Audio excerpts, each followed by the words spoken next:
What's up everyone? Today we're diving into the design of a trapezoidal combined footing. In this lecture video, I'll walk you through each step of the design process for this foundation type. Trapezoidal combined footings often support two or more columns in areas with limited space or varying soil conditions. Their tapered, broad base helps distribute loads more evenly across multiple points. Let's jump into the example. Understanding the problem statement is key to creating a solid design, so let's read through it first. Design the footing of two adjacent columns, spaced at 3 meters from center to center. The columns are 400 by 400 millimeters in size. The edge of both columns is set at 100 millimeters from the property line. One carries 920 kilonewton dead load and 332 kilonewton live load, while the other column carries 1250 kilonewton dead load and 135 kilonewton live load. While this setup may not happen in every project, situations like this can arise when a plot of land to be constructed on has narrow sections, creating restrictions. In these cases, the allowable overhang might be little or none on each side, limiting our design space. And since the loads on these two columns are unequal, the best footing type for this situation is a trapezoidal footing, which helps balance the load distribution efficiently. To better understand the area and centroid of a trapezoidal footing, let's do a quick side note on how to derive these values efficiently. One of the fastest methods is to split the trapezoid into two triangles. By dividing it this way, we can easily calculate the area of each triangle separately and then find their combined centroid. We'll use Varignon's theorem to locate the centroid with our reference point set to the left side of the trapezoid. This approach simplifies the process by giving us a clear and straightforward path to the solution. Now that we've set our example and reviewed the fundamentals of trapezoidal combined footings, let's dive into the design process. The first step is calculating the allowable load combination based on the code's provisions. We'll combine each column's dead and live loads in this phase, applying the appropriate load factors. Next, the net soil bearing pressure is estimated. Remember that there are many ways to do this, but for this example, we will assume an initial thickness of the footing slab, which in this case is 250 millimeters, and then calculate the value of Q net. As I said, you may also use other methods, such as 1/2 of H times the sum of gamma soil and gamma concrete. Also, the combined footing's length can be found by adding the column spacing, parts of the column edge, and the given overhangs on both sides. Understand that just like in rectangular combined footings, we'll align the resultant load's location with the footing slab's centroid to ensure balanced load distribution. The location of the resultant load is the sum of the product of the load values and the distance of each load in each column, measured from the left side property line, divided by the total resultant load, which yields us the value of X bar.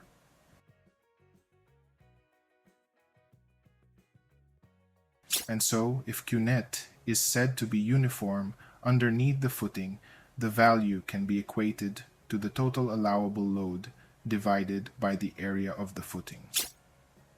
The widths of the trapezoid on the left and the right side, which are unknown, may be assigned with variables by1 and by2 respectively.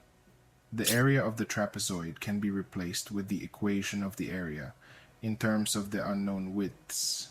Since the values of Q net and PA are already available, we can then isolate the sum of the widths from this equation. This equation can represent the relationship between the two widths, in this case the value of by1 in terms of by2.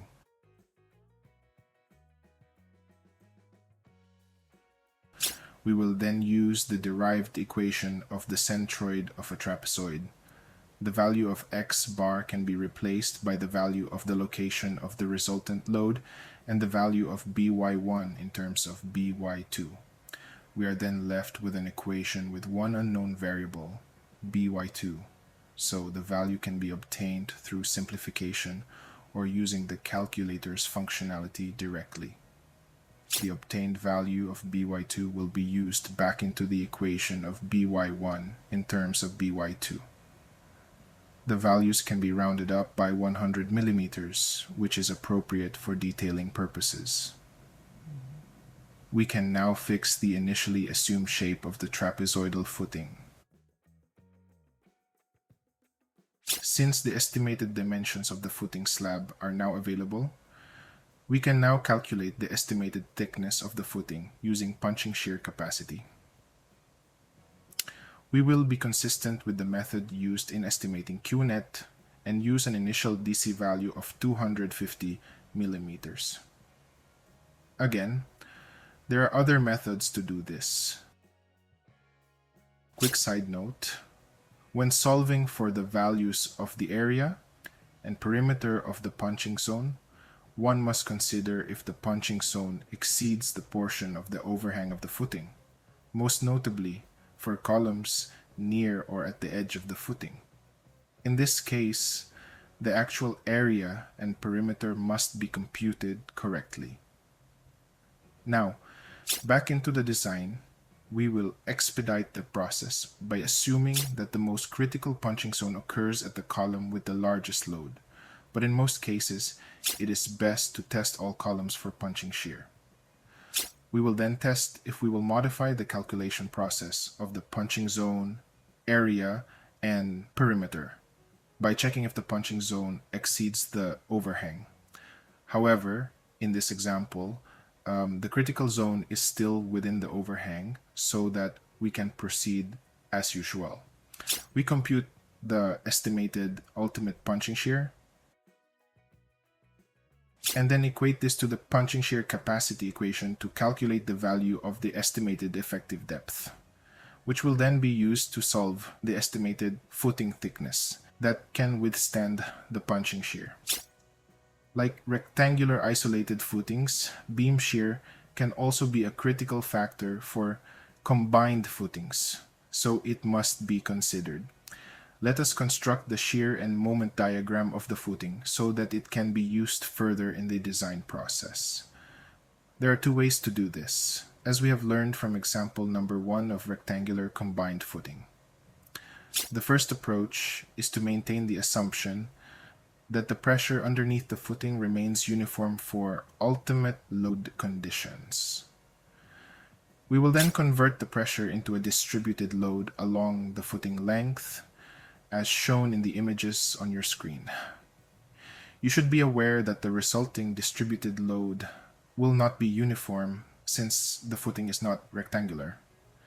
To solve for the value of the distributed load underneath the footing, we'll have to solve for the ultimate load combinations first.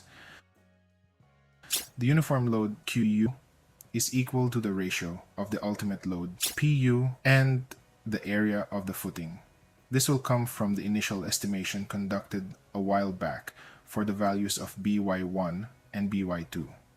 The end values of the distributed load on the left and right side, WU1 and WU2 respectively, are equal to the product of QU and the width of the footing on those locations, BY1 and BY2. We will be a bit fancy with our approach by converting the columns into their uniformly distributed form. We'll mark essential segments of the column with numbers for easier identification and begin forming the shear and moment diagram. Starting from the left, it is apparent that VU1 is 0. Since the load underneath the footing varies uniformly, we'll have to solve the slope for the calculations. This will also be used to derive the equation of the distributed load using the slope-intercept form of the linear equation. In this example, let us be aware that the equation's origin, coordinate 0, 0, is at the left end of the footing. We get VU2 by solving the area of the load at the bottom of the footing between 1 and 2, or by simply using the integration between points 1 and 2, being mindful of the limits used in the integration. VU3 equals VU2 plus the area of the load under the footing between point 2 to point 3 minus the load of column 1, PU1. Or, to avoid propagation errors, we will ignore VU2, solve the area of the trapezoid between 1 and 3, 3, and subtract the load of column 1, PU1.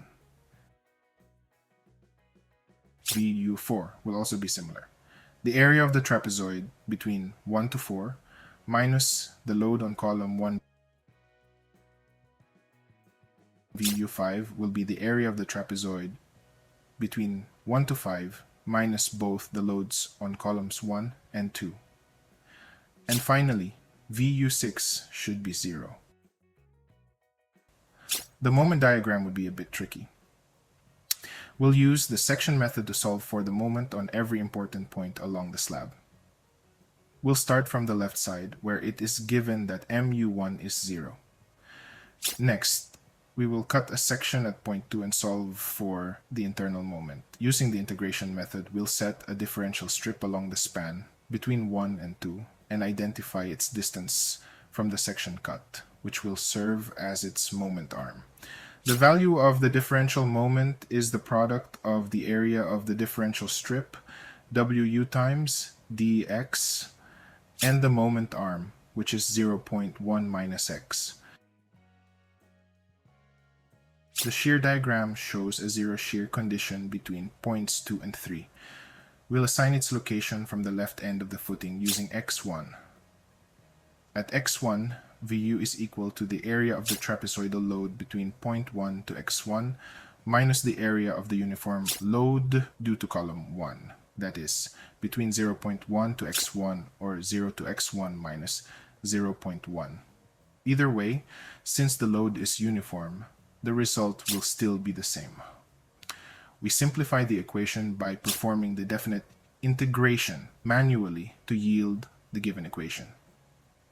At point x1, the value of the shear VU is 0, so we can replace the value of VU with 0 and solve for x1 using the calculator's shift-solve functionality.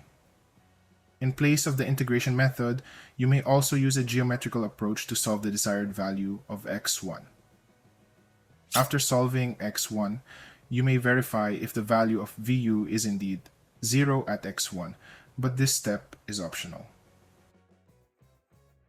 We will mark the location of x1 as point 7 and solve for the value of the moment, MU7. The value of MU7 equals the moment of the trapezoidal load at the bottom minus the uniform load from the column at the top. Bear in mind that I have swapped limits of the uniform load due to column 1 from 0 to x1 minus 0.1 used in the shear calculation above to 0.1 to x1 for the calculation of MU7. The reason is that I want to use the same moment arm, x1 minus x, for both the trapezoidal and uniform load. If I insisted on using 0 to x1 minus 0.1 as my limit, then the moment arm of the uniform load should have been x1 minus 0.1 minus x. The moment at point 3 will be similar, but with updated limits and moment arm. There's another zero shear between 3 and 4. We'll identify the location as x2 and solve its value similar to what we have done with x1. But since the location is beyond the uniform load caused by column 1, we'll subtract the entire load, PU1. We'll name the location of the second zero shear as point 8 and solve its moment using the same section method. This is followed by calculating MU4 using a similar equation with updated limits and moment arm. This process will be repeated for spans 4 to 5 with the presence of the third zero shear condition and the calculation of the internal moment on that location set as mu9. We'll solve for mu5 just the same. Finally, for a regular balanced beam, we should be expecting that mu6 should be 0, but since we insisted on the assumption that QU is uniform, the moment diagram will not close. This imbalance can be avoided by using the actual distribution of QU underneath the footing. This is the second method, by the way. So please review the discussion about rectangular combined footing. Still, to fix the imbalance for this method, we'll have to construct the moment diagram, starting from the right end of the footing. This will be tedious, so we will use a shorthand approach to optimize the process. We identify the moment imbalance, the value of mu6 for the current moment diagram. We subtract its value from each of the current values of the moment on each point from mu2 to mu6. This will shift the moment diagram up or down depending on the result of the initial moment diagram, which will make mu6 0. We combine both moment diagrams by using the maximum magnitudes on each point.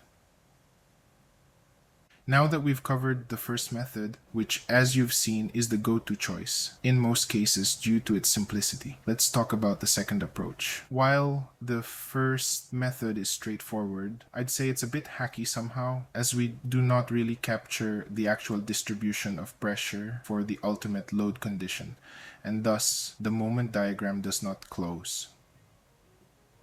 The second method, on the other hand, provides a much more reasonable outcome, but it does require a bit more effort, and in the case of trapezoidal combined footing, the difficulty is magnified. Since this video focuses on the basics, we won't explore the second method here. However, if you're interested in achieving higher accuracy, I encourage you to check out our previous lecture on rectangular combined footing, where we break down this method in detail. We are now ready to determine the slab thickness that would be sufficient for beam shear, as we have already finished constructing the shear diagram of the slab along its length. Consistent with the method we've used so far, the estimated initial slab thickness to solve VU for beam shear will be slightly higher than the estimated thickness in punching shear. As you may recall from our previous lectures on isolated footing design, using a 250 mm thickness will not yield a safe thickness for the beam shear if the beam shear governs over the punching shear. In contrast, if we use a larger initial thickness for beam shear, we can obtain the most optimal thickness for beam shear conditions. We've concluded that adding 25 mm to the thickness from punching would be the best option. This value will then be used to solve for the effective depth and, eventually, the estimated ultimate beam shear. The value of beam shear along the length of the slab varies, as seen in the shear diagram.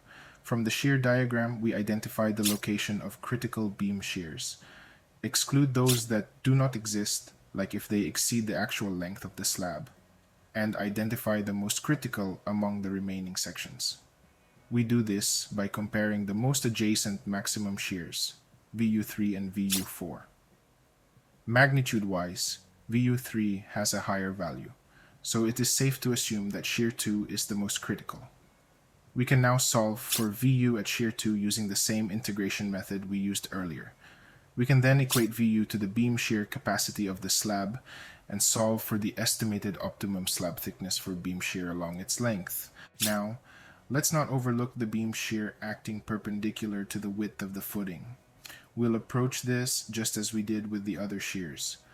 First, calculate VU, equate it with the shear capacity, and solve for the optimal thickness. For this beam, shear VU is the product of QU and the effective area shaded in green in the figure. This area is located a distance d from the face of the columns, where d is calculated based on the rebar placement. Note that these rebars are positioned above those along the length of the beam. The green shaded area is another trapezoid, so we can determine its area by identifying the bases, YY1 and YY2. With this, we can proceed to finalize the calculation and determine the optimal slab thickness. So far, we have 3 potential slab thicknesses, and the final footing slab thickness will be the largest among them. Interestingly, the thickness obtained from the second beam shear governs, highlighting the importance of checking all shear conditions rather than assuming any of them are negligible. To finalize the footing dimensions, we could also verify capacities by comparing the soil bearing capacity with the actual working load combination and the actual shear stress with the shear capacity of the beam. However, we'll skip that step in this example. At this stage, we're ready to design the reinforcement. Let's start with the rebars along the length of the slab. From the moment diagram, we'll identify the critical moments, focusing first on the faces near the columns. For the overhang, we'll use MU2 and MU5. While it's possible to use just one value for both overhangs, we won't be doing that in this example. On the interior, we have MU3 and MU4, and we'll also include the maximum interior moment, MU8. For each of these critical locations, we'll determine the corresponding slab widths using ratio and proportion and tabulate the results. Before diving into the actual design, let's calculate some commonly needed values like phi, beta 1, rho min from sections 409.6 and 408.6 of the code, and the minimum clear spacing, SC, for the rebars. With multiple ultimate moments to consider, rather than detailing every calculation, we'll summarize the process in a table. The table will show the type of beam design, steel ratio, reinforcement area, number of rebars, and a check of bar spacing. Based on our calculations, we get the following results: 21 bars for the left overhang, 21 for the left interior support, 29 at midspan, 26 at the right interior support, and 27 for the right overhang. Remember, each rebar's placement, whether on the top or bottom, depends on the sign of its corresponding ultimate moment. Bars with negative moments go on top, while those with positive moments are placed at the bottom. Here's an example of the detailing. This brings us to a new topic: filling gaps in areas without assigned reinforcement. For these, we'll use shrinkage and temperature reinforcement per section 408.6 of the code. We have 3 gaps in the detailing, labeled A, B, and C. Using the shrinkage and temperature reinforcement formula, we find that we need 11, 14, and 12 bars for areas A, B, and C respectively. For the rebars running perpendicular to the length, we need to focus on the critical section at the face of the columns. Another key concept is design strips, similar to the center band approach used in rectangular isolated footings. There are 2 methods for this: the empirical method and the column and middle strip method, as specified for slabs in section 413 of the code. The empirical method assumes that the moment distribution extends a distance d from the face of the columns on each side. On the other hand, the column and middle strip approach considers the full width and length of the footing slab. It's important to note that strip design for combined footings isn't always required, so we didn't include it in our first example with the rectangular combined footing. However, you might also want to apply strip design to that example for practice. In this case, I'll use the strip design method from section 413 of the code, as I find it more precise. Since we're working with a trapezoidal slab, we'll define the column strip width at the center line of each column. Based on the slab dimensions, we can determine this width using ratio and proportion. At this stage, we'll select each column's appropriate column strip width. To do this, we compare half the width of each column strip with half the center-to-center span between columns. If half of a column strip extends beyond the overhang length, we'll limit it to the overhang. In cases where the column strip exceeds the overhang, each column strip's final width will include half of the column strip, the overhang, and the column portion itself. After accounting for the column strips on both sides, the middle strip will then be the remaining width from the center to center span. Next, we'll find the design's ultimate moments for each strip. We can simplify the calculation by converting each strip's shape from a trapezoid to a rectangle, so it's easier to determine the final required design moment. The equivalent width of the resulting rectangle is the width of the trapezoid at the midpoint. For instance, we'll refer to the width of the first strip as by4, noting that by4 is distinct from the width at the center of column 1 by:1. Using ratio and proportion, we calculate by4 and proceed as we would with a regular isolated footing to determine the required design moment. This process is repeated for the remaining strips.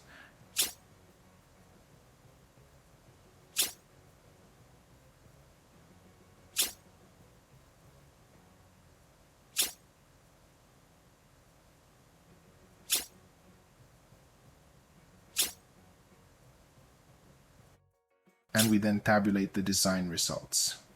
The resulting reinforcement is placed at the bottom of the slab, with the bars arranged as shown. We'll apply the code's provisions for shrinkage and temperature reinforcement to fill in the top bars. The final detailing appears as shown here. Remember that detailing can vary depending on factors such as standard practices and designer preferences to ensure constructability and practicality. That's all for this example. Thank you for watching, and let me know if you have some questions.